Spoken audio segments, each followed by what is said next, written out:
SEPTA riders are facing more confusion tonight as we enter the state's 10th week without a budget or funding for transit. A fare increase and more cuts for regional rail were scheduled to begin, but those are now on hold after a judge issued an injunction last week. Students in the Philadelphia School District did have more bus routes available starting today, thanks to funding given by the city.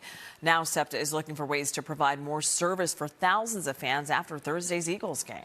ABC 10's Lauren Mayk spoke to the governor today. She joins us live in East Falls. Lauren, what did he tell you about the negotiations? Yeah, Fred and Jacqueline, those negotiations, he said he was going back to talk again to the leadership today to try to get to a deal. Now, where I am right now, Ridge and Midvale, this is one of those spots where neighbors lost a bus route. But today, they did gain some buses as SEPTA tries to boost service for students. On the road today, more buses on routes like the 82 along Ridge Avenue, where kids head home from school. Part of SEPTA boosting capacity with help from some city funds. How did that go? And do you think it made a difference for students? I absolutely think it will make a difference. Last week, for the first 3 days of school, we had a majority of schools that reported both an uptick in absences and an uptick in late arriving students.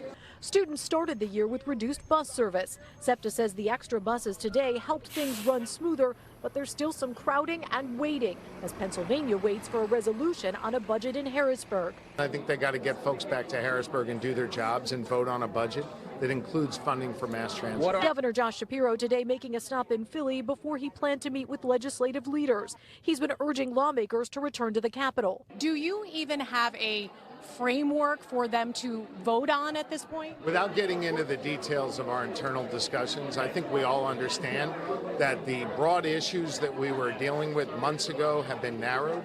We're down to a few things here that leaders need to make some tough decisions on. But the larger dilemma over how to handle funding for SEPTA remains. Last week, I talked to the Senate Appropriations Chair. The long-term solution is not going to happen. Are you hearing the same thing from Senator Pittman and other Republicans? Again, I don't think it's prudent for me or wise for me to get into our private conversations.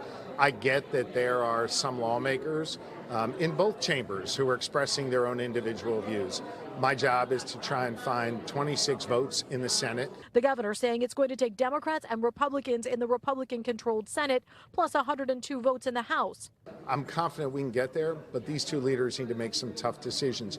Part of the decisions they need to make are quieting some of the extreme voices within their own caucuses. I reached out to Senator Martin's office about that comment. They sent me a statement from Senator Martin urging reforms from SEPTA and saying, quote, the only thing that's extreme is Governor Shapiro and House Democrats' insatiable appetite to spend beyond the taxpayers' means, end quote. I reached out to the governor's office late this afternoon, early this evening. Still nothing new to report there. And I should also note the governor was at Dobbins High School today. Schools are also facing challenges, school districts across the state, because they're waiting for money as well. Live in East Falls, I'm Lauren Mayk, NBC 10 News.